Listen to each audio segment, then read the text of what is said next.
What's that?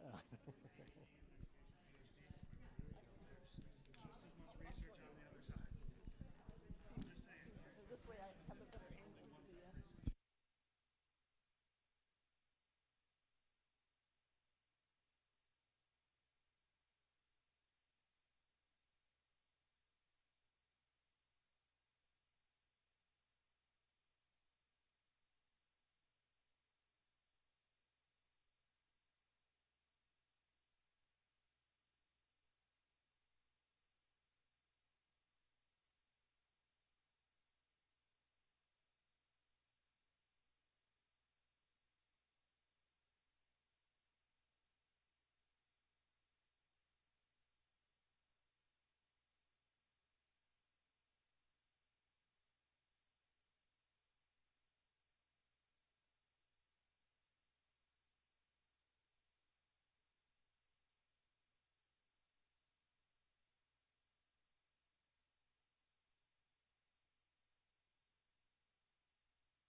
Good evening.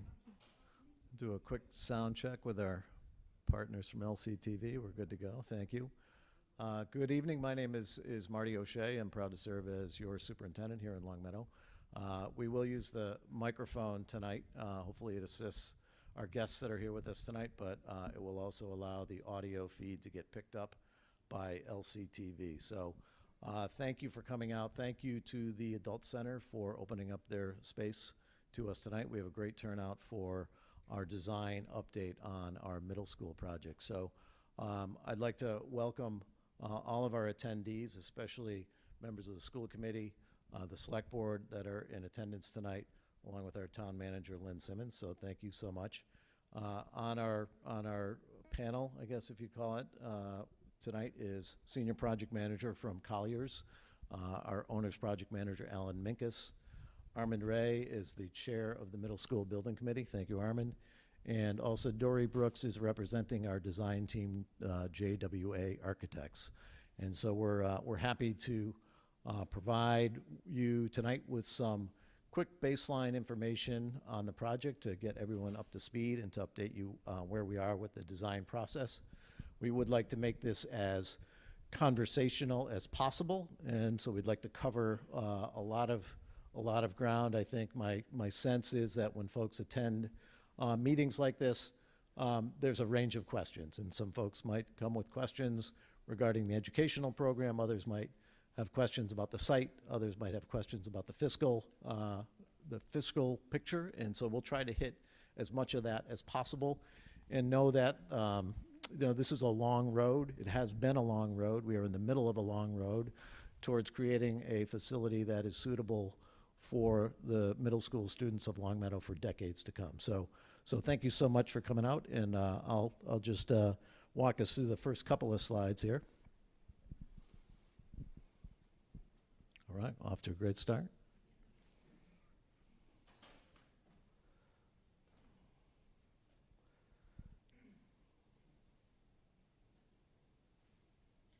So, as Dory's working through some technical difficulties, one of the things that we like to start with the why, and there's what we'd like to talk to you briefly about tonight is sort of the educational why, and then the fiscal why. And so I'll touch on some of the educational whys, and Armand Ray will discuss some of the fiscal whys, the fiscal reasons behind this project. So one of the lead reasons for me is that we currently have two middle schools in Longmeadow, as you know, Glenbrook and Williams. Glenbrook was opened in 1967. Williams was opened in 1959. They are great buildings that have served generations of students here in Longmeadow. And We're very proud of those two buildings, but they are, frankly, at the end of their useful life. But educationally, one of the challenges that we face is that these are two middle schools that are undersized in comparison to the typical middle school, at least in the state of Massachusetts.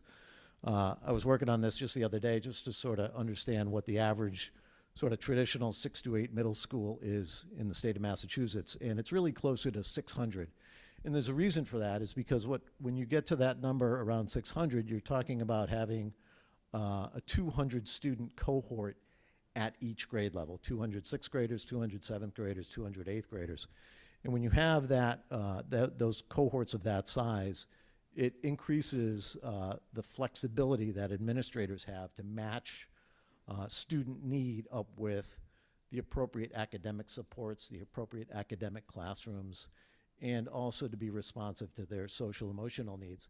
If you think about it right now, at both Williams and Glenbrook, we have at each grade level one math teacher, one English teacher, one science teacher, one social studies teacher. That's at 6th grade, 7th grade, and 8th grade. And so, linking a cohort of 100 students up with those 4 teachers, and then also ensuring that you have a schedule that lines up with the counseling needs that students might have, the academic intervention needs that they have, it can sometimes be very, very challenging. When you increase the size of the cohort, you create some economy of scale that opens up scheduling opportunities so that you can more appropriately meet student needs. Right now, we have services that are stretched across 2 buildings. I noted here in number 2, special education services stretched across 2 buildings, but we also have library services stretched across 2 buildings. We have 1 librarian for 2 schools. The 2 schools share music educators, and they share world language educators. And so that creates some significant constraints in terms of making sure that classes are scheduled at the right time for students. But I'd highlight special education services because were we in a combined setting, we would be able to deliver special education services in a more focused, fair, equitable, inclusive way for students. Right now, we have a growing number of students who have been diagnosed with ASD. They're on the autism spectrum disorder. And sadly, an ASD program only exists at Williams Middle School. And so students who would otherwise have the opportunity to attend their home school can't, because that program is not offered at Glenbrook. And that's just one example, and I throw that out as sort of an illustration of how we are stretching valuable educational services across 2 buildings.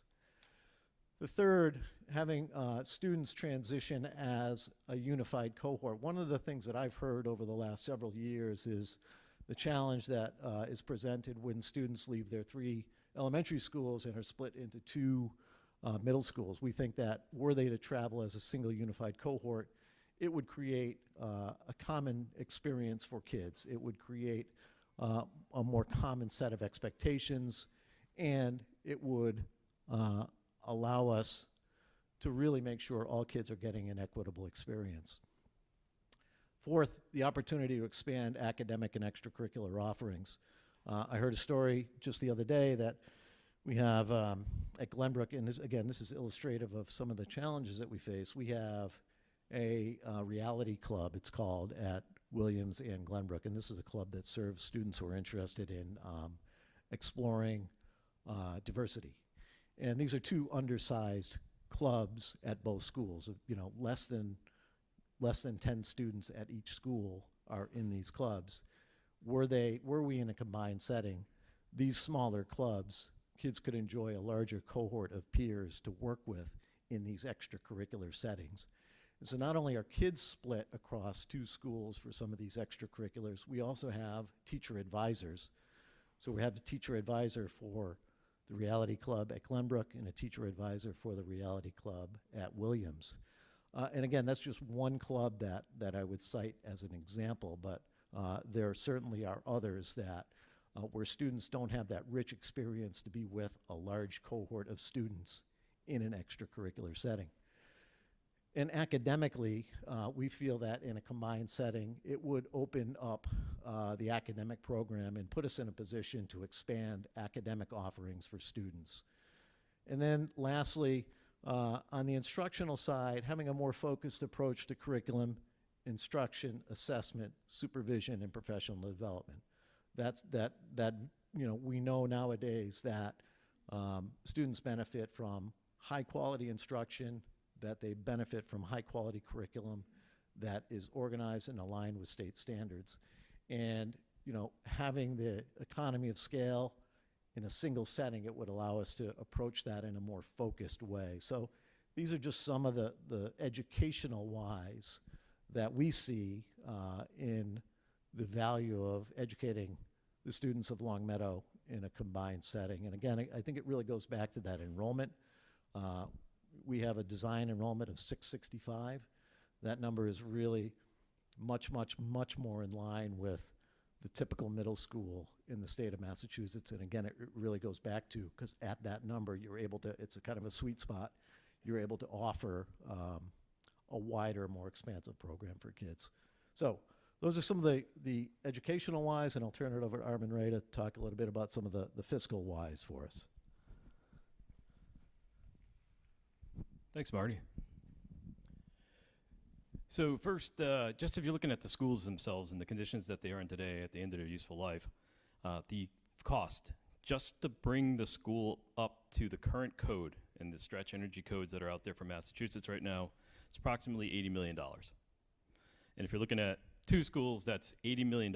That's just to bring it up to code, not to enhance any of the educational learning, not to enhance programs, not to make our students' lives any better in the system. That's just to bring those buildings up to code. And since we have one shot at this right now, one of those schools would be reimbursed by the MSBA for a portion. The other one would be totally upon the town to pick up the cost for just the code upgrade on the second school. So that's looking at that financially, that's the synergy of trying to combine the 2 schools. It's taken 9 years to get here. I remember back right after we completed the high school, we started doing the SOIs, or statements of interest, for the school project to try and get into the pipeline in order to get reimbursed for the middle schools. And thankfully, working with the town, we know we had other projects along the way, what bonds were out there, what bonds were expiring, how we would be able to fit this within paying for it within the town, and working with the town, and Lynn and her crew have been fantastic. Just being able to get it into the plan such that it minimizes the impact as well to the taxpayers from an increased perspective. But it took 9 years to get here, and if we were only to do one school, it would take another 9 years probably, or more, to get back into the system to do it. And I can tell you from personal experience on the high school, it took us about the same amount of time to get through the pipeline at the high school to build the high school. It was a long process, many years of submissions and waiting and hoping that you're going to get into the program. Consolidating to a single school will reduce the challenges of operating 2 schools. It'll save maintenance, staffing, busing. We have a health and wellness policy within the community as well when we're talking about that consolidation. Maximizing the number of children who ride their bikes or walk to school in a central location is key. And then next, like we said, much of the critical infrastructure at both schools is already more than 65 years old and now has lived its useful life. And I'd go one more, just if you know how Glenbrook is, from a safety perspective, the egress in and out of that school is not maximal, or optimal, I should say, sorry. So just from a safety perspective for the students, that building not only has outlived its useful life, it's outlived its useful safety for the children. So financially, that's where we are. There's a question.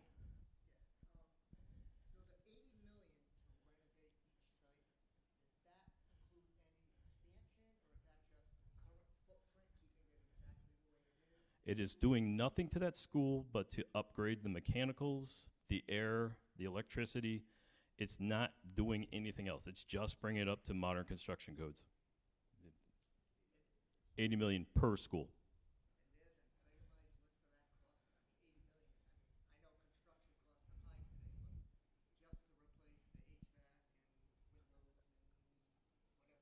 Yep.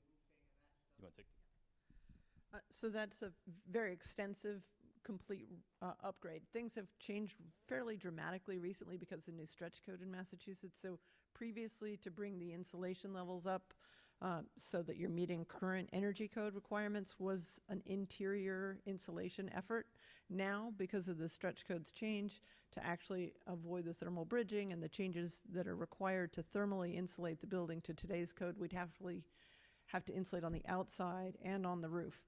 So that level means that we're actually kind of recladding the building entirely. So that's really jumped up the cost of these. It does assume a full electrical and plumbing replacement. So a lot of the piping in the slab has to be removed and replaced. So it's not that each of those has to be done right now. It is the cost of what all of those things would be. So, if that's helpful. Is the timeline to renovate, how does that compare to the timeline to build a new consolidated? The numbers simply to propose what that cost would be. Should we pursue either of those, then we would explore how you would do that. The challenge of doing a renovation, the reason why it's a complicated question, is that you would have to remove the students and probably do it in a phased way because you wouldn't want the students in the school for that work. So then you have to figure out where is your location to take students to. Would you spread them throughout the district? Would you rent other space? Would you put modulars someplace? Would you do it all at once, or would you do it in stretches of time in order to have some of the school online while some of it's being renovated? It gets super complicated. So if the committee had opted to go with a code upgrade alone, then we'd sort of start to study all the different ways we can do that. The numbers that are developed at this phase of the project are based on the square footage and comparisons to other projects of a similar nature with the same construction timeline, generally. So looking elsewhere at the state. So one more question if I can. Sure. So can you speak to the acreage that's at Williams versus Glenbrook? And I know there's gonna be websites that give you all kinds of information, but from what I've read, for a middle school of 600 students, you need a little over 20 acres of land. Some states will require over 25 acres of land, which we don't have at Williams. So are we trying to Sure. cram a square into a round peg here with a school of this size? So there are no state standards Exactly. on But a this, lot of states and do have standards. and a lot of states are very different states in Massachusetts just in terms of our topography and our density in general. So Texas is a state that has standards like that. Texas has a very different geography and topography. So there are middle schools in urban settings with less space than this, and there are middle schools with more. Certainly more is very nice to have, but in terms of how Massachusetts works, you're actually basing your space needs on the requirements of the footprint and your program and your parking requirements. And there's no tipping point that's going to say this isn't going to work. We have a team that looks at it and gives their opinion and has provided information, and based on the district's information, feels that both of the sites were viable sites. So, if you look at Connecticut and Rhode Island, who have similar topography to where we are, I believe Connecticut, for a school this size, you would need 22 acres. In Rhode Island, you would need 27 acres. And I believe Williams is less than 20, probably closer to 15. So again, I mean, I understand it's an arbitrary thing, and Massachusetts doesn't have restrictions, but there are guidelines that are out there for elementary, middle, high schools. And to be honest, I don't think Williams School site meets these general guidelines. Again, I think you're trying to squeeze too many kids, too much traffic, too much parking, too big a building into too small of an acreage.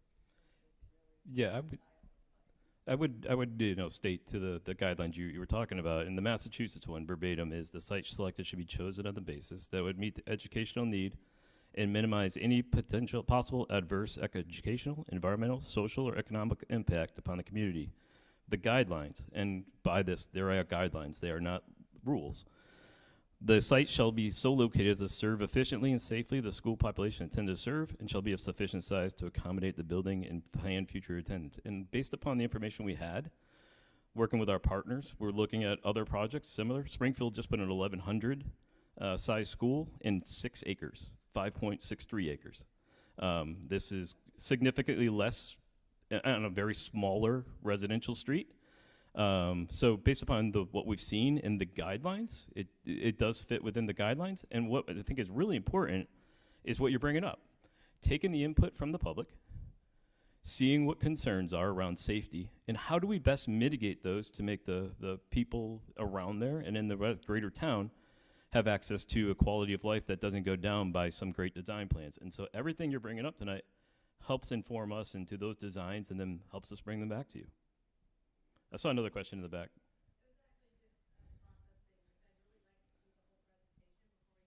Okay. Awesome, and we'd love to make sure we accommodate the time. We want to be done by 8:30. I know everybody's busy, so keep up the questions. Love the questions, love the input. It helps us inform, but we will commit to being out of here by 8:30. So next, MSA building process, I'm going to hand it over to Alan. Thanks, Armin.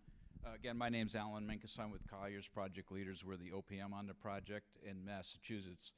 If a project has more than $1.5 million worth of public funds, the state requires that an OPM is hired first and guides the district through the process. So that's our role, is to guide you from start to finish and close out of the project all the way from the very beginning.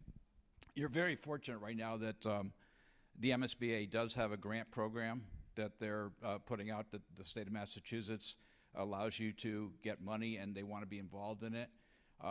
The difficulty there is it's a very protracted system that they have. It takes many years more than if you just hired a contractor, architect, and said, okay, let's get started to build this. But it's a big contribution. It's a very big grant that they give you, and it really offsets the cost for the district itself. They also work in modules, and as we were talking earlier, we put in the statement of interest here back right after the high school was done. It took many years for the MSBA to say, okay, there are other schools that we think are more in need right now than, say, Longmeadow. They finally came around and said, we see that Longmeadow needs it too. So we're in their process after the statement of interest, and we're into a eligibility period where they studied us, and then now we're into a feasibility and schematic design phase. In that phase, this is a study phase. This is where the architect and the committee and ourselves, we're exploring all the options. We're looking at what can you do, what makes sense. Is the site too tight? Is the site not large enough? Are you picking the right site to put both schools consolidated on? Those are the things that we're trying to accomplish here. And we're going to address those later tonight. Where this process will end is when we get to schematic design and we put it in with a budget to the MSBA, and they approve that budget for a project funding agreement, and they'll tell you how much they're going to contribute to the project going forward. So it's a very nice process. It works very well. But typically, from start to finish of these projects, you're looking at maybe 6 years from the time we start feasibility and schematic design to the time you walk into the school. So it's a little bit stretched out. Right now, we're finishing up the feasibility. We're about to start into schematic design, but it's still very fluid, and there's a long way to go on this process. We have some things, some bridges to cross, and some I's to dot and T's to cross still.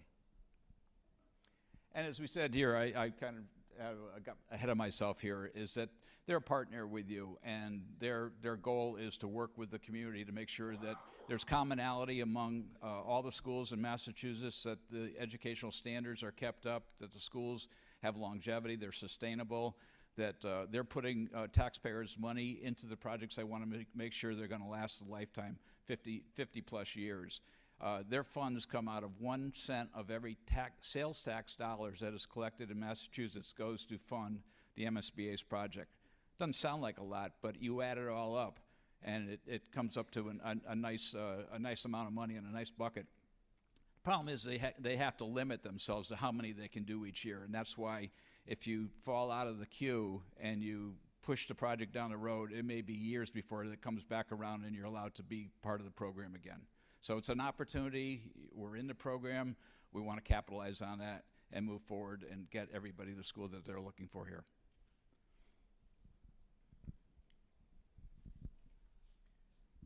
Just to pick up a little bit more on that, I will say that the way the feasibility stage that we're in currently is structured is that it's broken into two sections. The first section is really just to try and have this conversation about site and program goals.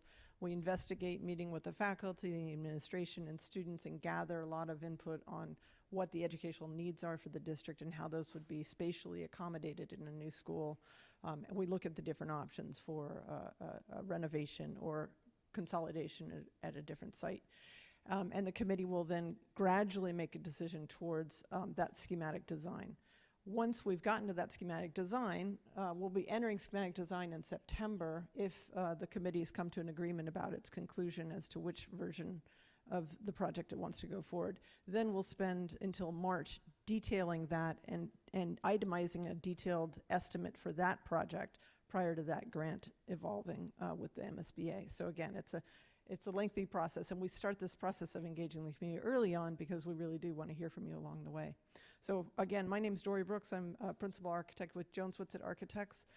I represent a team of about 40 people who are working on this project, engineers. I'm just the spokesperson at the moment, really, working closely with the district, and we'll be with you throughout the feasibility study process. All the way up to a vote to fund the project. If that vote is successful, we'll continue on for another year of design before the project has gone out to bid and begins the process of construction. So, yes? No, we were not. That firm no longer exists. That firm was a very good firm, did lovely work. They're no longer around here. We are currently the designers for East Longmeadow High School, which is in process, so you might be familiar with the name from that. Just a little bit about us, if you're curious. We're based in Greenfield, Massachusetts, and we've done a number of schools over the last 25 years in Western and Central Massachusetts, and this is really what we focus on, is educational design. So just to give you a little bit of a heads up as to what we've done thus far, working with the district, and some of this has occurred before, the hiring and development of the team, the district discussing its educational plans and drafting an educational program. All of this information, they're made available to you, and I'll share the link to that. Establishing site options and exploring those with the committee, and developing, again, comparative costs to other projects of this scale over the same window of construction.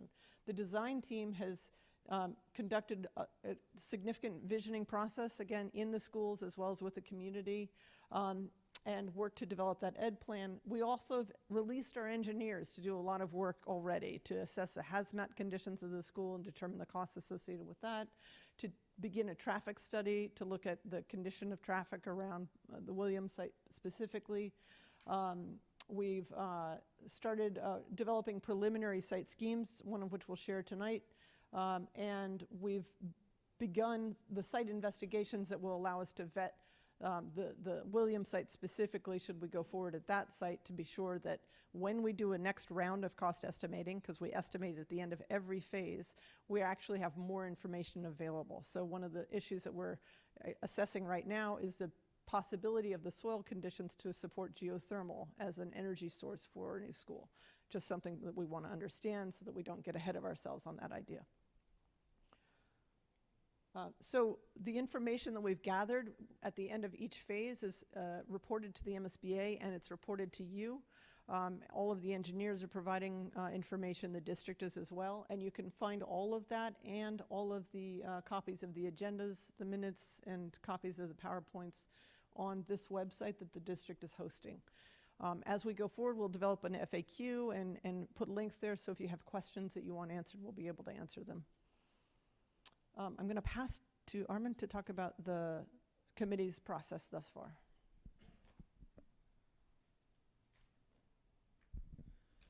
So going into it, just quickly, because again, trying to get to 8:30 and get through all the information we want to get out to everybody.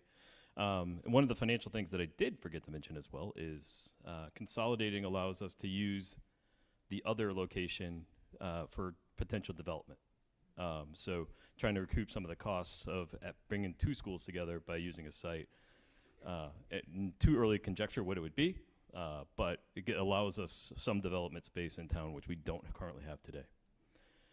So site and scope options, we looked at a lot of different things. We looked at Glenbrook, just the code upgrade, Williams code upgrade. We were renovating Glenbrook, new. And then we looked at some alternative spots as well. We talked about a lot more, but also talking about Russell Fields and Turner. So as we got through, we talked about the pluses and minuses of all sites. We came up with large matrix, did a lot of different, what were the qualities of each, assigned points to them all. And coming out of that came that Williams New was our #1 location site. Second would be renovation at Williams, and addition renovation.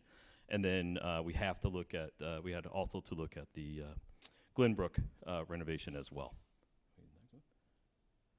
So that just shows you how it's going down. But this is the matrix I want to point out to you.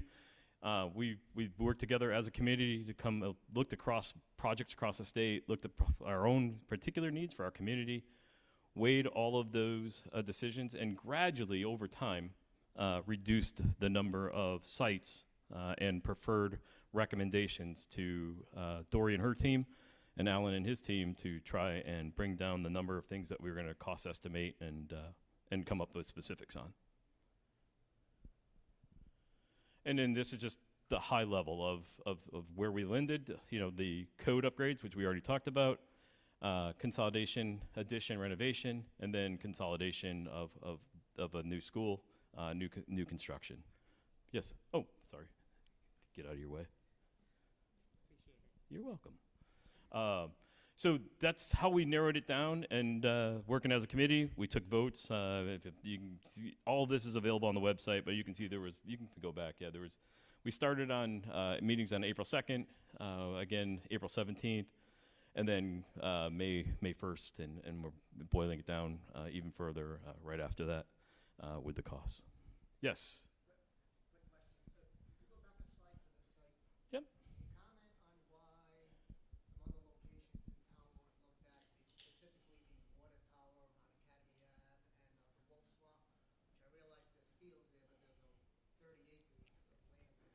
So I would say yes, we talked about all of those options in our meetings. All of those meetings are available on Long Meadow TV website. All of our meetings have been televised, I think, except for one, Tracy, maybe. So you can look at all of our deliberations on those meetings. But obviously, Wolf Swamp Fields, we just invested millions of dollars into those fields from a community perspective. From a health and wellness perspective, that would encourage no children to ride their bikes to school or to walk to school, safe and healthy, which is part of the school committee's commitment to the children. It adds additional busing costs because it's on the far end of town. Currently, Tom, I'm probably going to get this wrong, but Williams has 2 buses and 1 bus. And Glenbrook has 4? 3, okay, so 1 bus versus 3 buses. Putting it out at Wolf Swamp would add a lot more buses because we'd be shipping kids across the town. So water tower was explored. The feeling there was, again, a little bit further out, just like Glenbrook site, and potential wetland issues out there as well. Yes?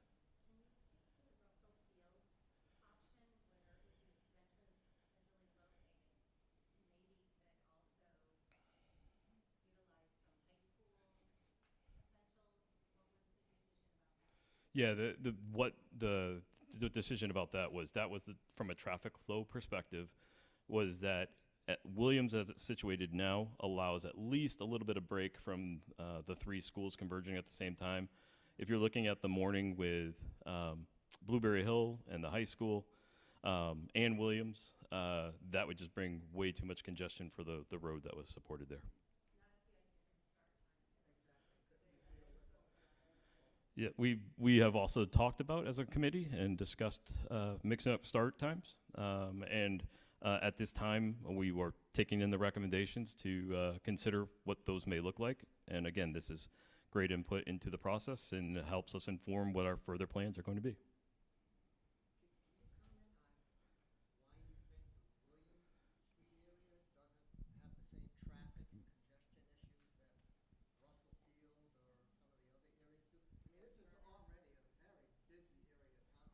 Okay, I understand exactly what you're saying, and again, great input. The plans that the that our friends here at JWA, our traffic engineers, traffic studies, are allowing us to see how can we mitigate that traffic at that site in order to take as many cars off the road as possible in order to, and we're going to get to that a little bit down, but how do we mitigate the traffic by creating long loops along the property? So a loop in, a loop out, it would double the amount of traffic that goes in there today. The possibility of a left-hand turn lane on William Street into the school. We are separating the buses from the current plans, separate the buses from the car lanes, and tries to provide as much as we can to mitigate. Again, this is an input period. We are still going to go into plan design and architecture and how do we do this, and this is all good information to helping us to design that. Marty. If I could add to, the considerations about the congestion at the Williams site, I think Armin is framing it well. It really is about, what mitigation strategies can we put in place to lessen the impacts. We had a great meeting recently with police and fire. The chiefs of those two departments were represented along with DPW. And it is, there are so many strategies that we can continue to explore and get feedback on. Extended roadways on campus, longer load, unload zones on campus, separate bus lane from car lane on campus. And so these are some of the things that frankly aren't in place right now at the current Williams site. So, and then, we'll continue to work with town officials on what the traffic patterns look like as you approach the campus, because there could be some opportunities there as well. And then in terms of start times, I think that's probably a conversation that we'll continue to have. We're several years away from potentially opening a ad reno or a new facility. And so adjusting start times is something that we could continue to explore. And even creating a situation where you're staggering the number of children that are arriving even at the Williams site on a given day. So can we create a situation where children are able to enter the building at an earlier time for homework rooms? Can we open the gymnasiums? Can we create supervised safe spaces so that perhaps not all children are arriving on campus simultaneously? So there's, I think what we have to remember is that we don't want to compare current Williams traffic configurations to what the potential might be in a combined setting. There are many communities that have gone through this, and there's plenty of models and strategies out there that we can explore to lessen the impacts and to get the cars off the roadways and kids out of cars and out of buses more promptly and more efficiently. So not sure if I'm missing any questions. Yeah.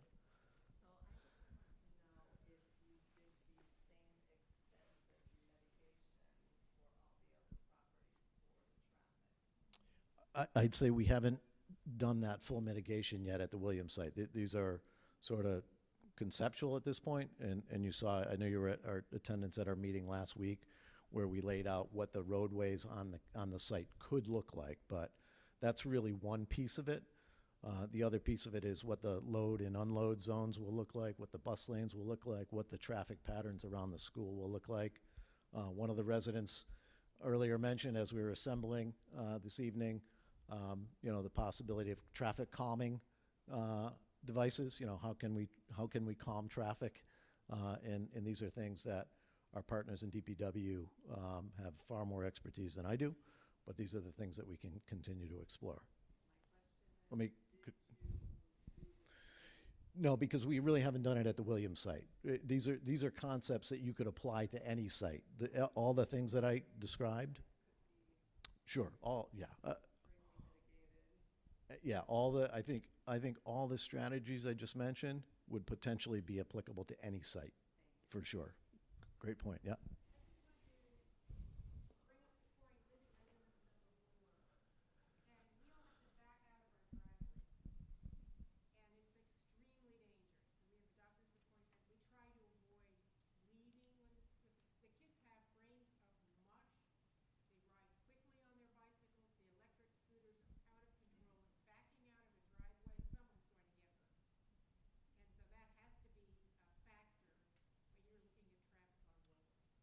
And I think we are sort of at that stage where we're gathering feedback from police, fire, DPW, from residents, from abutters about what the situation would be like at Woolworth. I think our design team is exploring some options that would keep Woolworth open. They're exploring some options that would make it a closed road, but only accessible to the campus by police, fire, DPW.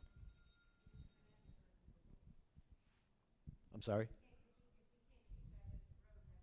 No, I'm saying closed at the juncture where it meets the Williams site. The road wouldn't be closed, I'm sorry.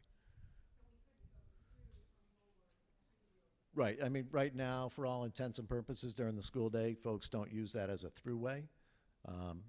Yeah. During the school day, we discourage it, but we understand it happens. Yeah, yeah, yeah. Questions?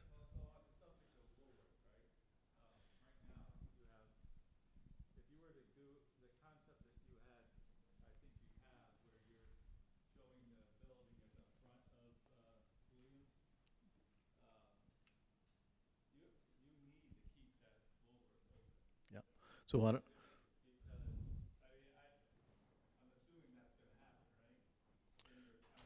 so let me turn it over to Dory from GWA. She can walk us through some of the conceptual site plans that we're looking at. So I'm not a traffic engineer, so I'm an architect, and we are a long ways to go. We did put some options together in order to explore what it would look like if we had the building forward. If we build new at Williams, you would have to keep the existing school in operation. That's one of the advantages of the Williams site, is that you can keep students operating in the school while building on the other parcel. So I'm going to get there. So that idea on the right is proposing that you would build forward towards, and again, the shape of the building is still very conceptual, and that would allow us then to continue to keep Woolworth open. And that's one of the things that we're really interested in hearing from people, is that the preference or not. You know, it helps from a traffic flow standpoint, because then you have multiple avenues to the school and you're not putting everyone on the same turn. Yeah.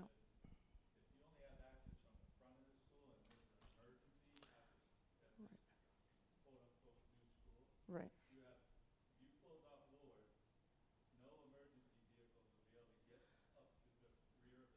Right. Well, actually, that's one of the things that we had talked to DPW and fire and police. We had a conversation this week talking about how they felt about the site and what concerns they had and how they would like to see it managed. So this hasn't been revised, but one concern they had is they wanted a road that wraps around the school. It's not an accessible road to everyone, but fire and police can go around the back of the school. So since we had this conversation, the proposal now is that what this is showing is that cars are entering on the right to drop off, and they're going and queuing around, and students are safely getting out of the passenger side to go into the school, so that you have students always exiting the car on the right side. Buses are coming in and taking that first left to drop off, because there's only 4 buses needed. They would be queuing in front. So you're separating buses and cars. And the longer we make that queue, the more cars we're getting off of Williams. Currently, it's just one length, and it ends at the school. So by doing this, you go up and back. And now what was discussed in that conversation is, rather than going up to touch Woolworth, we would wrap around the field with that road, that internal road, and wrap back, making the queue longer. And then there would be a hardscape surface, it's not a road, that wraps around the back of the recreational area, so that the school actually has fire and police access all the way around it in emergencies. And then, sorry, I'm blocking too many of you. And then there's still also we have also the service entrance on the other side that is separated from both cars and from buses. So dropping off for food delivery, et cetera, supply delivery is happening separate from that to keep it away from students. So, yes.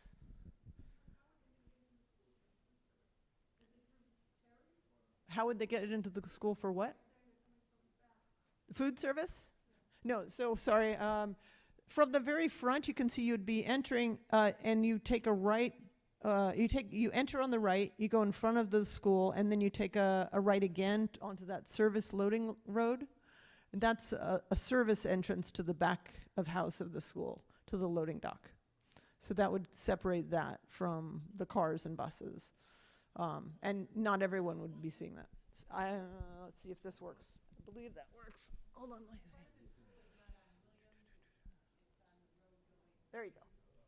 Here we go. So that I was saying that if you were dropping off, again, these are early. We're going to explore other options, so I wouldn't get terribly invested. We're still gathering. We just wanted, really what we were trying to do is help people to understand how big the footprint of the school would be based on the educational program, and whether or not it could be built while the existing school remains, and how we could start to explore ways of improving parking. And this plan is actually showing more parking than we believe we actually need. We were trying to see what the maximum parking would look like on site while still preserving the necessary outdoor space and creating a football field that the community could use at the back of the site. And the idea of Williams is that this would also include the cost to provide an improved football practice field that could serve both JV and community sports. Just a second, I want to be sure I've answered everybody's questions. So that question about where people would come in, the idea here is your cars are entering here and queuing and going back out. Buses are entering, going this way and out.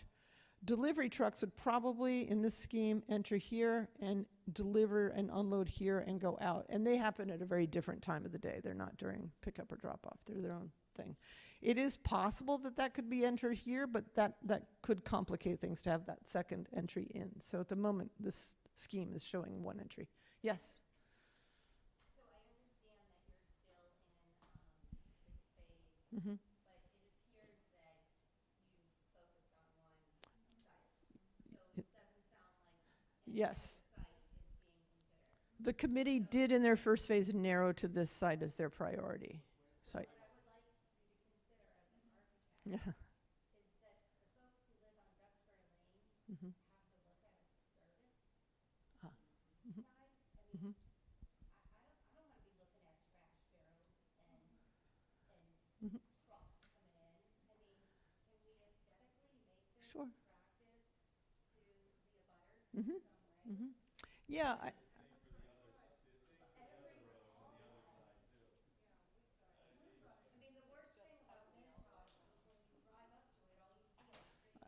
Oh, I agree.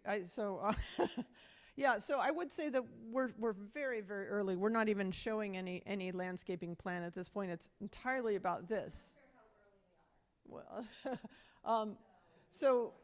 but you're dealing with the constraints of the site that we're all dealing with ultimately. There will be a road here, right? To get cars off, there has to be a road, as there is currently. But I think in the current site, there isn't. What often happens is we build a school and then we don't have the capital to invest significantly in it. So when this school is built, it will have greater capital investment in terms of curbing and plantings and sidewalks and separations and bike, storage and all of those things. A properly designed loading dock, all of that is kind of baked in to the project at the beginning of the project, and it's part of why this is done. So I've visited the Williams site many times, and it's an older school. It's certainly tucked back, which is nice. It's got a big open space, but there's no significant improvements to those playing fields, no screening of trees except for the very front, which are lovely, which we'd want to preserve. But there are ways in which we could green and improve, and this current requirements for stormwater management and natural resource management are much greater. So there would be a significant investment in the property all the way around that's very different than that was in the place in 1957, 59 when the school was built. So.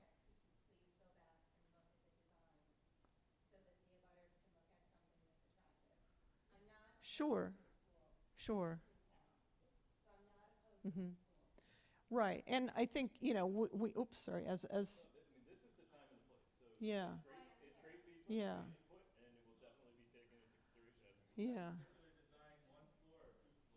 It's 2-floor here and here in the academic wings, and these larger volumes are are taller, but they're not too short. So this puts the community spaces, the gymnasium, the auditorium, and the cafeteria a little bit towards the rear so that there can be a community entry and use of these resources. And so students can exit the cafeteria and gym to an outdoor space that's not interrupted by a road or a loading dock. But we are exploring whether the loading dock might be better in the back, and so the different ways of looking at it, for sure.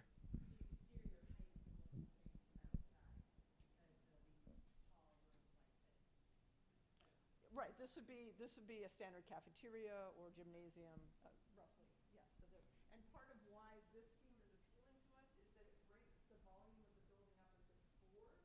So this is all residential in the area around.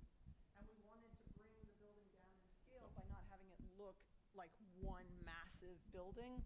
So, and this allows us to be sure that we're getting light into both sides, north and south, on the classrooms. You know, so it's very much trying to take this site, which is, you know, the windows want to be on the north and south typically, and we're hoping that this allows us to explore ways of making the massing feel smaller, not residential in scale, obviously, but not, you know, monolithic like an urban school would feel. And one of the things that we did very early in the process was had visioning sessions across the district. So we met with teachers, and during a breakout day, we met with children, we met with the community, we had a great session in the BTC. Everybody bringing in input and then covering those large categories of what was very important to people. And so if you're looking at the design of the school, again, we are early from a perspective of input, give me your input, I understand. From a site perspective, the committee has made their recommendation to the site. Now the input is, how do we mitigate the designs such that it lessens the impacts upon that particular site? But one of the key things we heard during those visioning sessions and across the board was the sense of community that this middle school has to bring to Longmeadow. So if you're looking at that back design where Dory was just talking about, that's the gym, cafeteria, potential auditorium all in one place, separated from the main school. So for safety, you could use it after school, you could do other kinds of events, and it lends itself right to the fields as well, so that it becomes one central place within the community to gather, to have meetings, potentially to do lots of different things. And that was a resounding theme throughout the hundreds of people we talked to in regards to that. So I just thought you needed to say it. One final comment, and just please know that there would be a series of abutter meetings that we would plan as well. So there'd be those opportunities to make sure that the aesthetic is something that matches the community. I mean, right now, for the folks on Duxbury, depending on how far down Duxbury you are, maybe the aesthetic could be actually improved in a new setting. But I think the landscaping and the buffer that we create will be critical. So I just want to, go ahead, we'll take a question. I want to mix it up because we had a lot of folks with their hands up. Yeah. So can we assume that this combined school is going to house about 650 students? Is that the best estimate? We have a design enrollment of 665 right now. If we combine today, we'd be at about 650 or so, yeah, maybe 640. How many students would be bused here? You said 4 buses. Yeah. Can we assume about 100 students are going to be bused to this site? Some of it's dependent on how many families would access the busing on a fee basis. So we can calculate the number of students that we would be required to bus, but then one of the variables that we have to pin down is how many would access the for fee busing. So Yeah. let's play with some numbers. If we assume 150 kids are coming to this site on the bus, that leaves about 500 students who are either going to be dropped off or are going to ride their bikes, their scooters, or walk. Okay? So 500 students. Okay? Right now, Williams has about 300. So I'm getting to safety and traffic. So on the drawing on the right, you have the 4 circles at Terry, Woolworth, near Duxbury, near Woodside. Those are the only 4 locations that kids being dropped or kids biking or walking are going to be able to access the school, right? One of those 4. I mean, even though Terry is, they're not supposed to drop off on Terry. Right. Block, right? So you're going to have a couple hundred kids crossing all these streets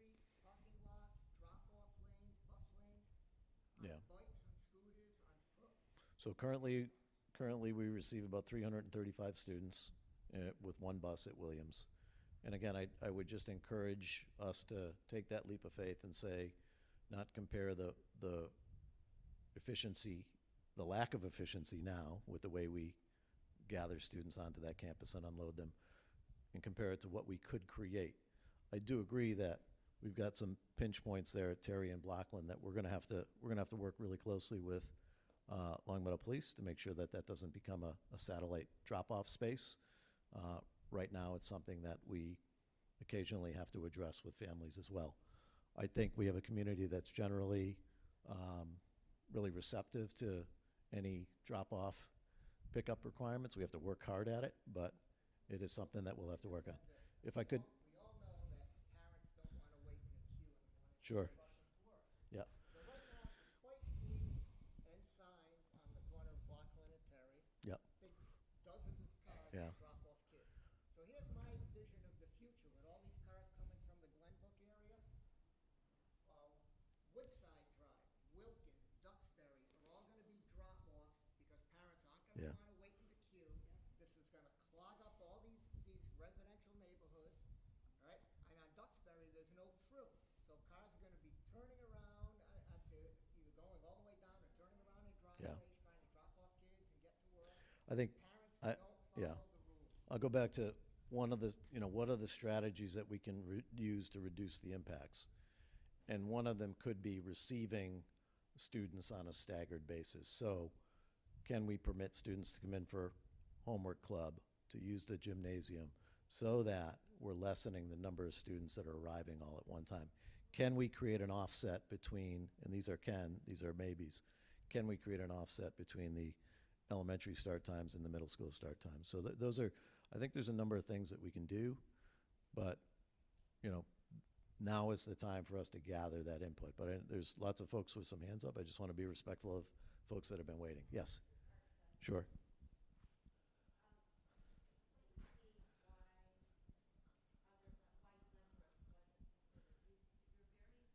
Yep.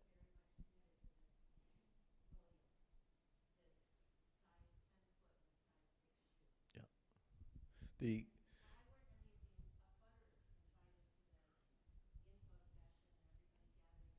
yeah.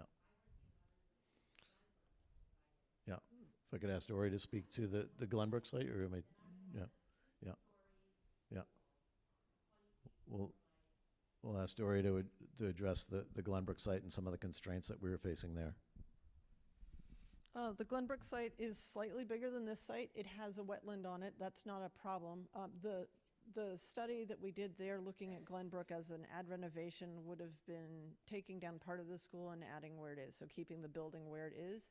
A new would have been to put it down, we looked at the idea of putting it down in the lower field and felt that that was actually going to be very impactful because of the shape of the site on the residents around there as well, and very difficult for parking because of the shape of the site. So the committees, so the new construction option there, the most logical place to put it is actually where it's currently located, the building is. So that would have meant that the students would have been displaced in order for the demolition and new construction. So that was one thing. I'm just reflecting on what the committee responded to negatively. They were not eager to displace students and to do that construction in that manner, or the additional cost of that. The other thoughts, I mean, in general, there are some advantages to the site.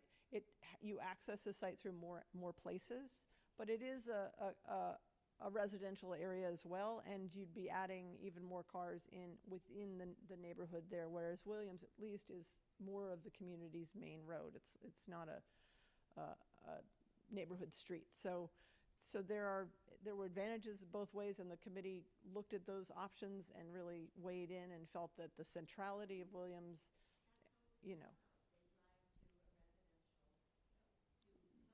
right. Yeah, again, I'll go back to what I said earlier in the meeting. From a health and wellness perspective, encouraging children to ride their bikes to school, to walk to school, the central location overridingly was Williams. That was a big consideration by the committee. Additionally, from the traffic studies, and the traffic studies just don't look at the 3 streets around the street. It looks at all the impacts on the streets and the Red Fern, the Laurel, Wolf Swamp lights, all of the lights in town, and from the traffic perspective as well, we could mitigate easier as we're looking at the plans that we're trying to do now at the Williams site. So the committee, long and hard, we've been together for a year, looking at all of the factors together. We understand you're our neighbors.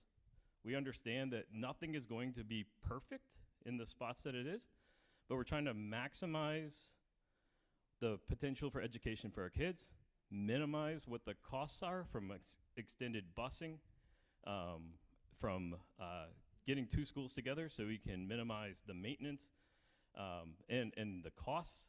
And there was a cost slide on there if you want to go back to the cost slide, or the hockey stick. If you're looking at the costs, these are the costs from 2009 until today. And if you're looking at the costs as they go up, they're not going down. And so we have one shot to get the school, or then try and get back into a pilot for 9 years later. And if you're looking at 9 years later for a second school, it's just going to be even more. So from a financial perspective, the committee, again, long, hard, know there's going to be impacts. We appreciate that, empathize, and we will do everything we can to take all the input tonight to try and mitigate as many of your concerns as we possibly can. And yes.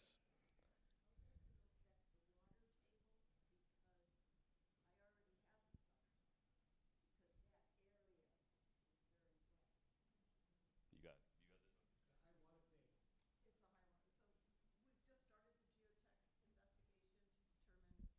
Understand the water table, so that's part of what we're investigating at this phase. So we have no immediate reason.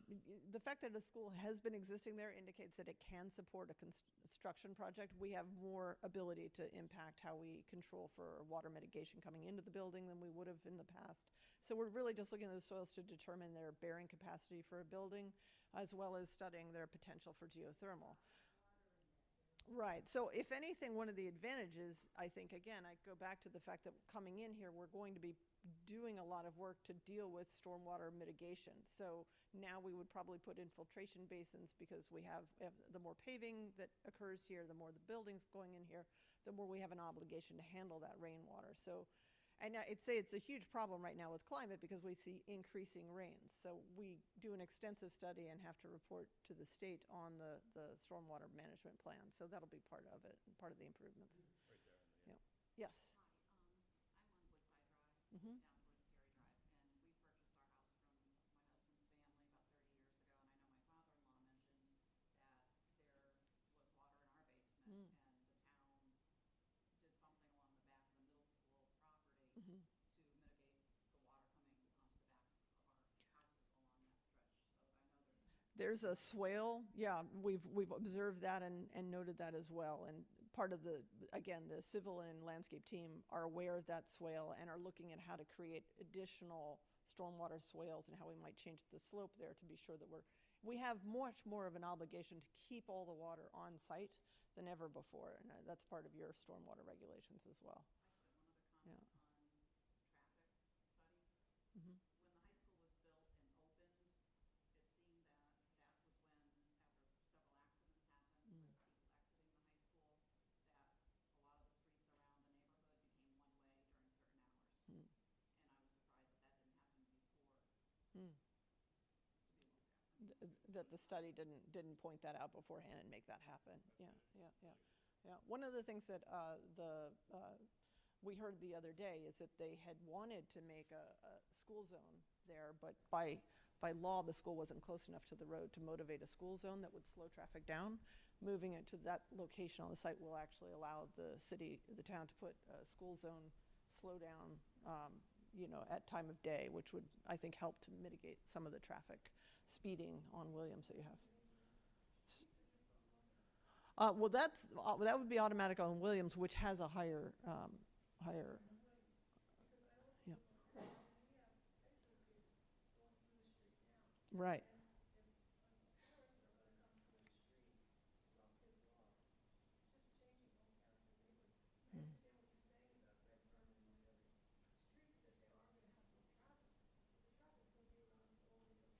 Yeah.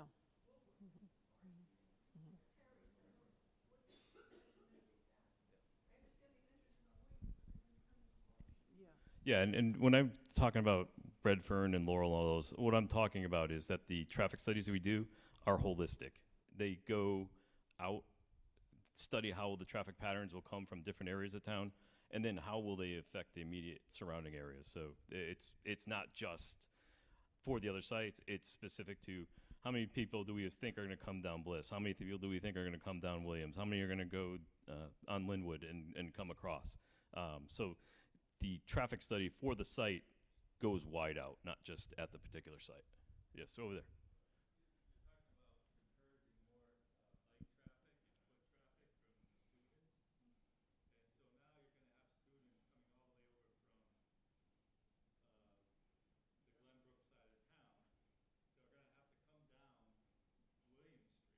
Mhm.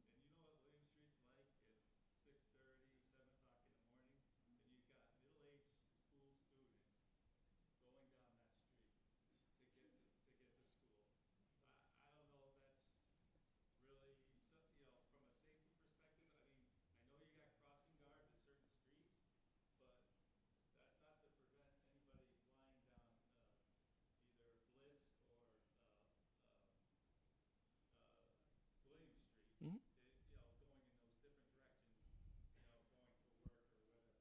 No, that's a great point, and great input into the process.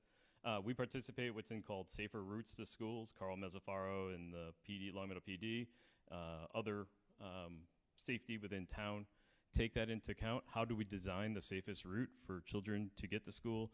How do we add new traffic indicators?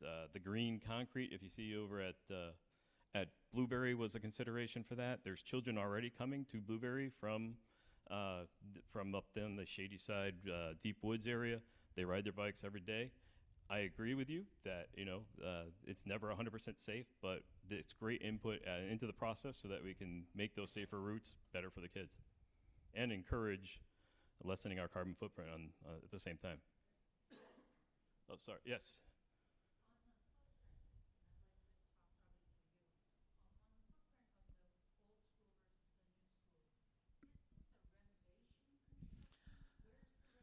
Right. We're working on a renovation scheme as well. If you look in the report, there were some early schemes, but we're developing renovation concepts as well currently. So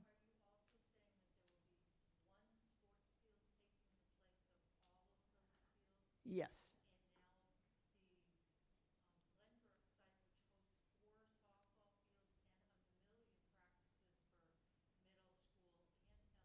Mhm.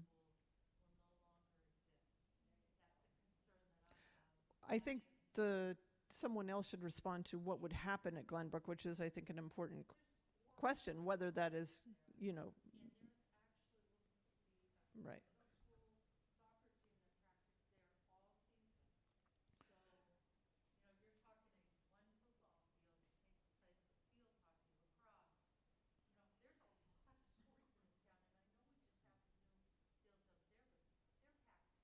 Mm.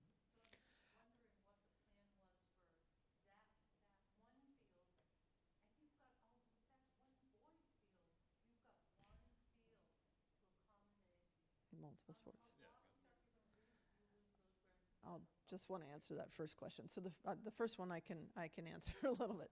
So just it's hard to see here. It's actually easier over on the renovation. So the section of this existing school that is of highest value is the auditorium and cafeteria end of the building. The classrooms, not so much. So the part that we're pinned to in the renovation is this back area, keeping around the auditorium, which is here, and the cafeteria, then demolishing this. And we're looking at different schemes that would play that out as a school, putting new academic wings. It still retains the building in this area. So what we're in that conversation trying to do is just help the committee to explore. We showed other options of the school with more parking in front of the school, a little bit further back. And it's just a comparison of trying to understand what are the advantages and disadvantages on this particular site. of what your flow is going to be. One of the downsides of the renovation is that, again, that queue then becomes kind of a very narrow queue up front, doesn't hold as many cars. That would become one of the problems with it.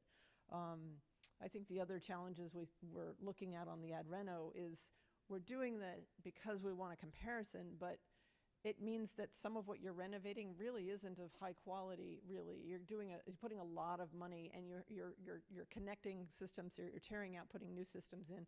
There's a point at which the reno doesn't work as well as it used to, frankly.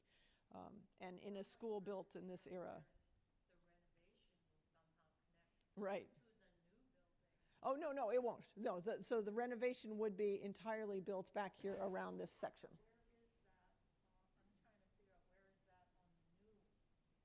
Where is what? Oh, okay. So if you see the field, underneath the field, that's the old building underneath it. So again, the advantage is that students are in the building, the new building is built, then the old building is demolished. So it's a sequence. Yes, yes, yes. If it, no, we're still studying. We're studying an ad renovation option where the old building exists and we're building off of the auditorium section. And we're looking at new construction and we're comparing the two so that the community and the committee can see the advantage.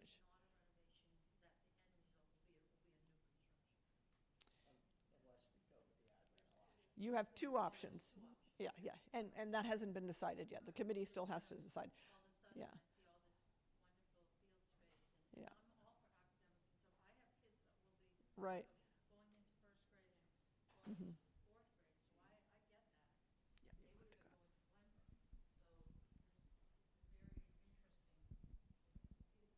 I got you. You're up next. I just wanted to put it, we are actively also coordinating with the sports organizations with town. So, I've had extensive conversations with people from the football organization, people from the soccer organization, lacrosse, field hockey, other places that use it. We're trying to get more holistic as well about field space in town. Not just, this has always been a football field, so we're going to use it as a football field. It's represented by a football field up there, but it's really going to be more of a multi-purpose field space. And the other thing, if you're looking, it does add, which we don't have today, dedicated space for outdoor gathering for the students for recess and cafe terrace. It's going to be a much more landscaped, purposeful space for the children coming out of the school. Yeah.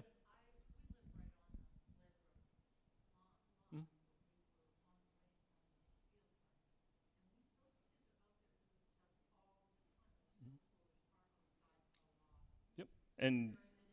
And the softball organization's done wonderful work. No, I know, but yeah, yep, yep, yeah, yeah, yeah, yeah. Okay. What happens?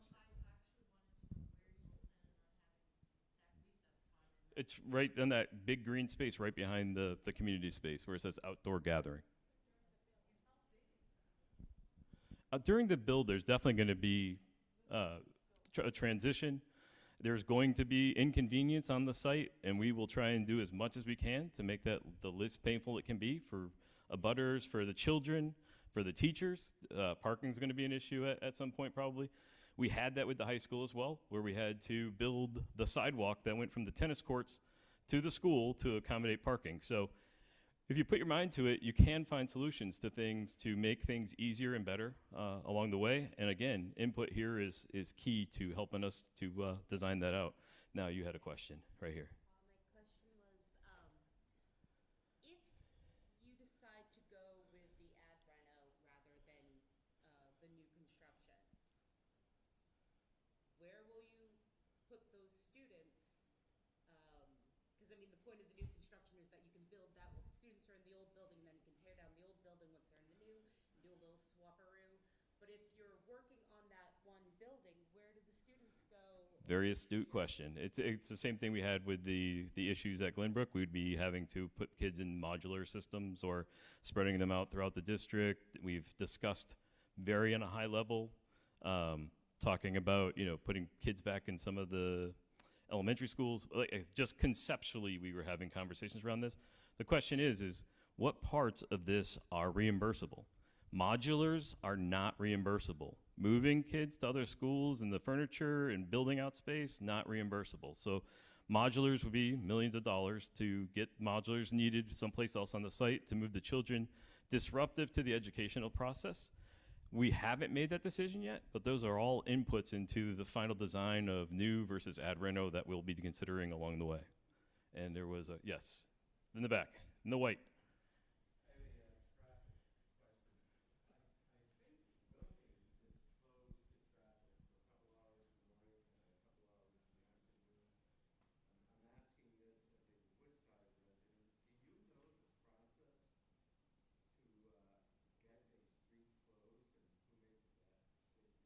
I don't. We have traffic engineers on the team that help guide us through this and make the recommendations to us in regards to that.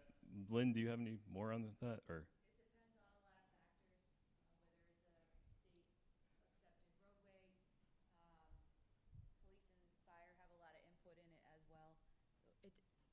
It depends on a lot. There's not a clear-cut answer.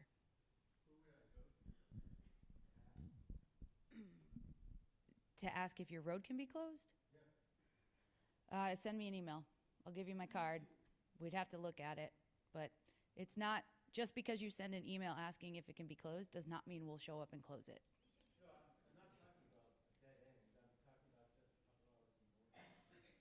no through traffic, 7 to 9 and 2 to 4. Yeah, send me an email. We'll have to look at it. There's a lot of factors that weigh into that, including the impact on the neighbors around you. good question right there. Mm-hmm.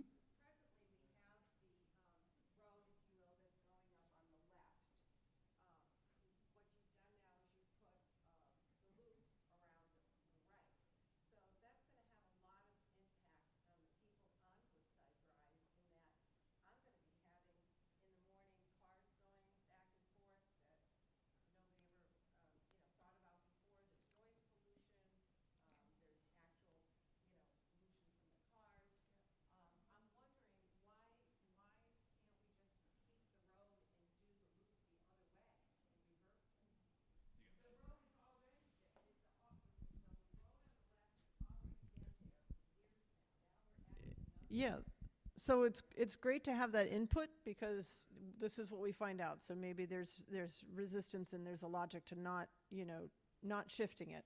One of the reasons why the other side is more appealing, again, is the safety issue that if a car has a student in it and it comes in here and you go up and circle around and drop off, the student is then walking in front of the car to get out. So we want to cue people as many cars as possible, get as many cars off of Williams as possible. So we're trying to pull those cars in and then have them safely drop students off so they can go directly into the building and not cross in front of the car. So that was the reason why this direction makes a bit more sense to us, but we have a whole bunch of sketches that we're looking at, and we'll bring up the fact that this is a real change to the community, and that's difficult. Yeah. Yeah.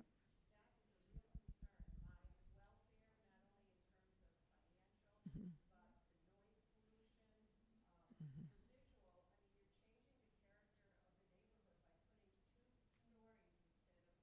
Mhm.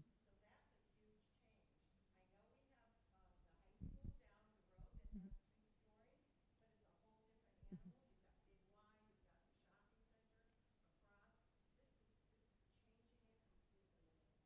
Mhm.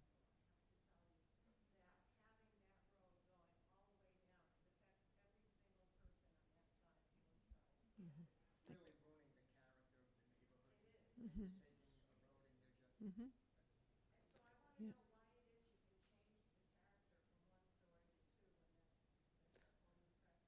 Oh, we would work within the building dimensional allowable height within the area, and we have looked at that, and that is feasible. There's also state law that allows schools are often located in residential areas by virtue of the fact that you want people to arrive at the school walking and biking.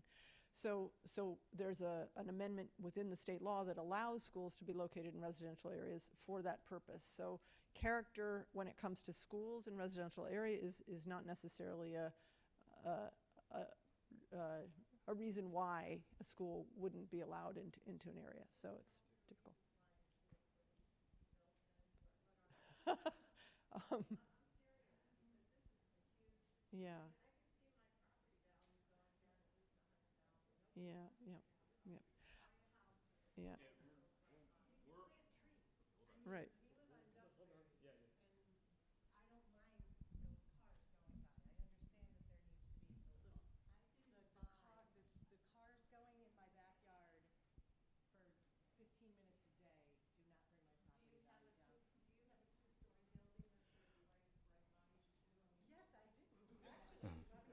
But may I add, when you bought your house, you accepted that because the school was there.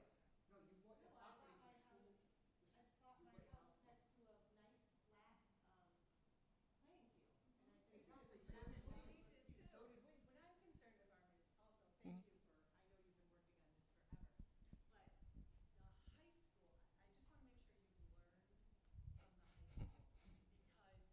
I am not concerned about the cars ruining my property value going on the right or the left. I understand that the right's better. What I'm concerned about is, like, who are these people doing the traffic study? Are they the same people that did the high school traffic study? Because I cannot believe how poorly that. Yeah, so to answer that, no, it's not the same. I understand your concerns. I'm on my third child at the high school now as well, so I understand drop off and pick up and having to shut down the BTC parking lot so that we don't put people into a dangerous position. People dropping off maybe on Viscount or on Captain or whatever roads are there available. So yeah, this is the chance to get it right? Like you're saying, this is the chance. This is where we get the input. We're all citizens of the same town here. I mean, it's not anybody trying to do anything to anybody else. It's trying to, how do we get the inputs to make the right decisions for that site? How do we mitigate the things that are going to make everybody's lives better, and at the same time give us a world-class middle school along with the world-class elementary schools and high schools that we have that allow our children to go on and do great things? I just think at this point it's how do we get them together as a community to mitigate and make it better? And that's exactly what this session's meant to be. Not, I see this, or my value's going down and value's going up. Who's to say if the values are going to go up or down? I particularly think this is going to be great for our town. It's going to keep kids in the middle schools from going off to other schools and staying within the district. It'll allow us to educational plan, not have teachers driving their cars back and forth between two schools, not having the music teachers and physical education and the language teachers going back and forth between schools. Again, but there's not going to be a good answer until we get all these inputs, and I'm so glad we get all these inputs. And you have a question right there? Yes, sir. You heard us loud and clear last week, Mhm. today. The residents who border the property do not want this project. What legal action could we take to prevent this project from going forward? I- We have talked about it already. I'm not a lawyer. I am not going to offer that. I am a volunteer participant on the school building committee, trying to make our town a better place. And so I thanks for the input. A question right there? Excuse me, can I finish? No. Moving on. A person who abuts against Glenbrook, and I can say that I would happily leave it there. I think there's nothing wrong with having a middle school in my backyard. It has never caused me any trouble. It's all shut down by 7 o'clock at night. There's traffic 2 times. But that's not actually my question. My Okay. question is this, which is, I'm assuming that the way we made this, and I want to hear what your priorities were, because that's why I came tonight. The reason that you made this decision was location because it's central, and I can understand why moving it off to Glenbrook would make it really, really hard for people down on Route 5 to in any way get there. And then the cost is better than anything that you could have done in Glenbrook. So I just want to understand, of those two things, how did you weight them together? And I didn't have a chance to look at that program. Yeah, so I mean, I would go back to what you just said. Central location, trying to get kids to bike to school, trying to get kids to ride their bikes to school, trying to keep people safe, trying to reduce buses. trying to reduce the carbon footprint in the project, the central location was what the committee as a whole saw as the best option. And this isn't a decision, just so we're clear.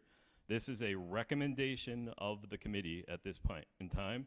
We will take all of this back into input and then come out with plans, share again with the community. We've been sharing. So somebody said that earlier along is like, how did we find out about this? There's been emails from Lynn. There's been emails from Marty. There's been a poster at the polling place with a huge QR code. We have a website. There's an app on the town where you can see all of these things. So if you are not informed about the project, you can have all of those resources to go out and get informed about the project because it's all there. We want you to know everything along the way that we're doing here. And you've been waiting patiently, yes.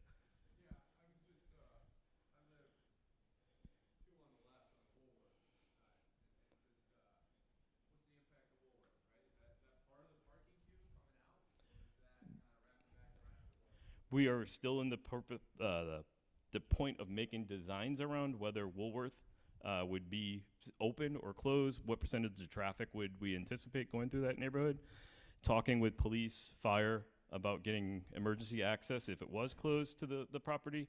And so it's still not decided yet what the final traffic pattern would be. Again, good input into the situation. And, oh, yeah. So And I just want to say, we've got 4 minutes left, so if you've already asked a question, I'm not going to call on you until we've answered the questions of the people who hadn't had a chance to ask a question, and then we'll get to those people. I don't want to, I'm not burning the clock at all, but I am curious about the Woolworth, because I was surprised that residents were saying that they really want to continue that road through. We often hear the opposite. So, no, so, thank you. So that's helpful to hear. Okay, so what I was curious about is you were stating, you know, because you're using that, that would suggest that you actually want to keep it on that side for that reason as directly as possible. Okay, I understand. So I'm back to you because you raised that question. It's important to understand how you're using that road. Part of what, when we looked at it, the reasons I explained why getting out on the other side is a little bit easier. But also when we looked at it, we saw that the condition was very unsafe currently because you have a road cutting through a parking lot where kids are getting out and going to school. Part of the complications on traffic at Williams are from the chaos of cars coming through and, you know, people parking there. So no matter what we do, we'll want to improve that situation. So I wanted to understand if you're saying that as residents of Woolworth, you actually would want to maintain and will regularly be using it as the most direct route possible, because that's something we really have to struggle with.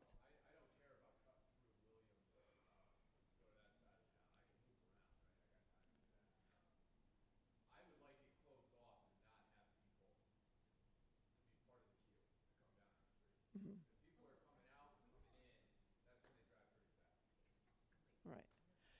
Right. So I'm just interested to understand. So, right. Yeah.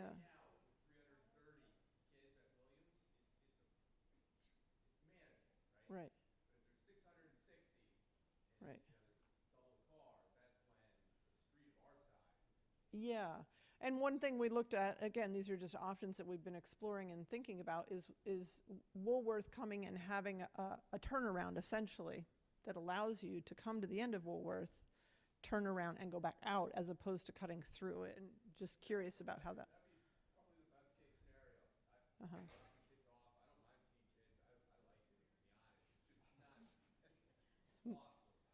Right. Yeah. It's interesting. Okay. Okay, let's just, people I haven't heard from. Bill? And then you next. So I know what your final recommendation was. My question is on the renovation idea, renovation concept. Do you have even a preliminary site plan concept, or is the answer? No, we'll have at the next meeting. We had something that we pulled together very preliminarily just just to give to the cost estimator, but we weren't very happy with it because it didn't really satisfy some of the educational goals. So that was prior to us really having the educational visioning developed with the district. It was really just to kind of get a square footage and to show a picture, but it wasn't a picture that we were happy with yet. We haven't had the time to do a full charrette with our landscape team to look at the parking and circulation. And it is, the renovation's tricky because it pins you to one spot. So we want to explore that. So in each of these options, we probably have 30, 40 different options before we kind of come around. We showed 5 the other night on this option. We'll be showing some options on the ad reno at the next meeting, as well as evolving this option significantly as well.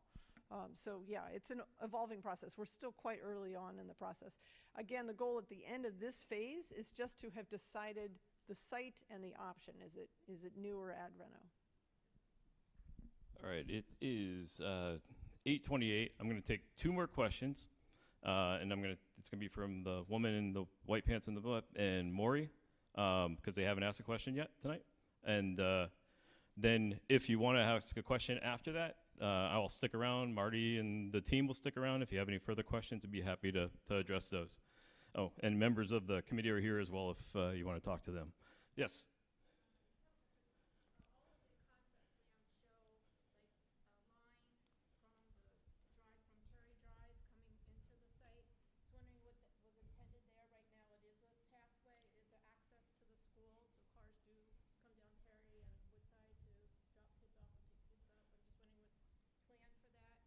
Bikers and walkers, if there are any plans for sidewalks.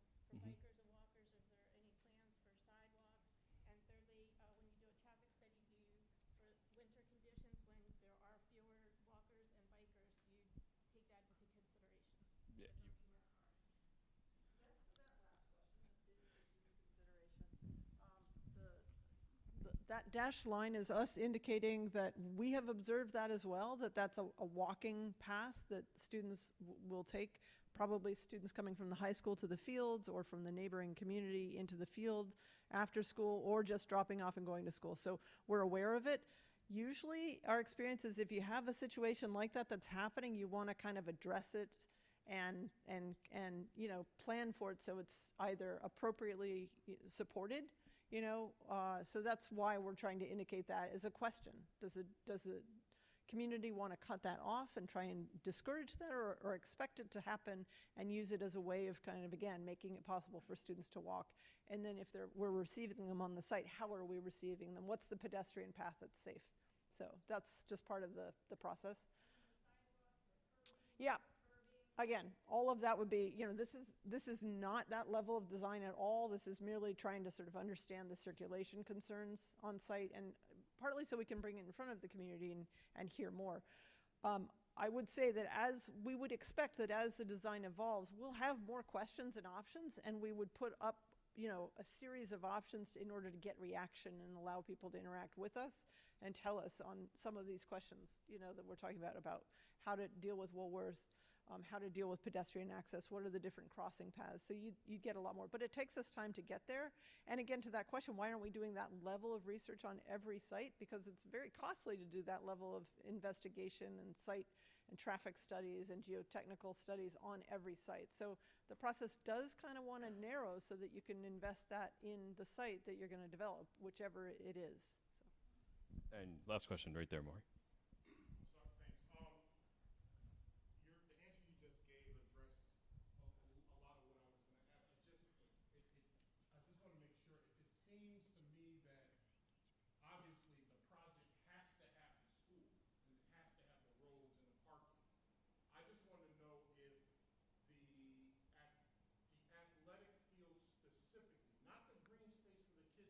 For the recess and so forth, but the athletic field specifically,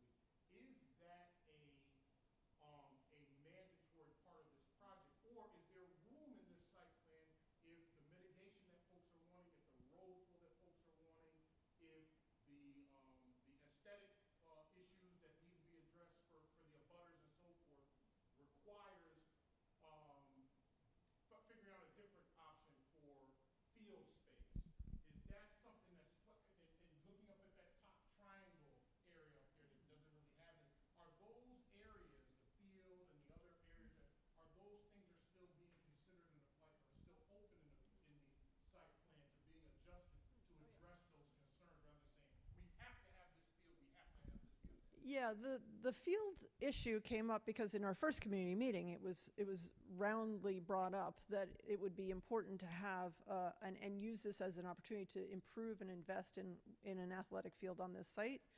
Because those fields are heavily used, and this is a chance to improve the drainage, et cetera. So we had it in our mind that we wanted to be sure that we preserved enough contiguous area to create a good quality playing field. There's other green space there.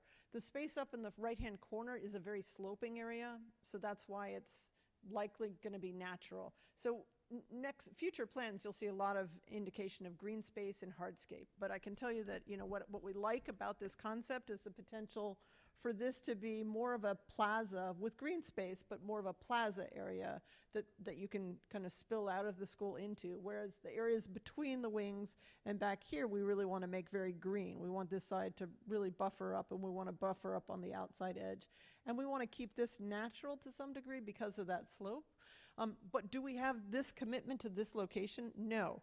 The challenge is, it is the site it is. So we can rearrange the blocks, but we have done a lot of that and found that there are real challenges on this site, and that's kind of why this is showing you the scope of what the site can use. We can shift and play with that green space quite a bit, and we will. Thank you. I'd like to offer just some quick thank yous and some parting thoughts. But before I do that, Town Manager Lynn Simmons just wanted a couple of minutes of your time. Thanks. For some of you who have worked with me in the past, you understand that what I'm about to say. One of the biggest challenges we have, whether it's municipal government or schools, is keeping the community informed and engaged. And so if there's one takeaway you have here tonight, it's that you should sign up for the mobile app. You should sign up for my newsletter. And if you don't already receive Marty's newsletters, they're phenomenal. You can get those as well. I don't think you need to have kids in school. But we're always looking for ways to get information out to people. So the fact that you're all here means that one of those ways worked, but there's a lot of information to come. Whether it's the middle school, road projects, town meeting, it's imperative that you stay informed because all of this input helps drive those projects forward and make changes to this great community. So sign up for the newsletter, sign up for the mobile app. It's all on the website, longmeadowma.gov, or catch me after, and I'll give you the QR code to just scan and download the app. Did I get your question? Yes, because I had pointed and I said you next, and I went someplace else and got distracted. So I just want to make sure we don't forget you. That's fine. No, this is not personal. So we're all neighbors. We are all community members. This is input that we use to make the process better. So go ahead. So I'm feeling like all the discussion about Williams itself, is very strong, and the attention is focused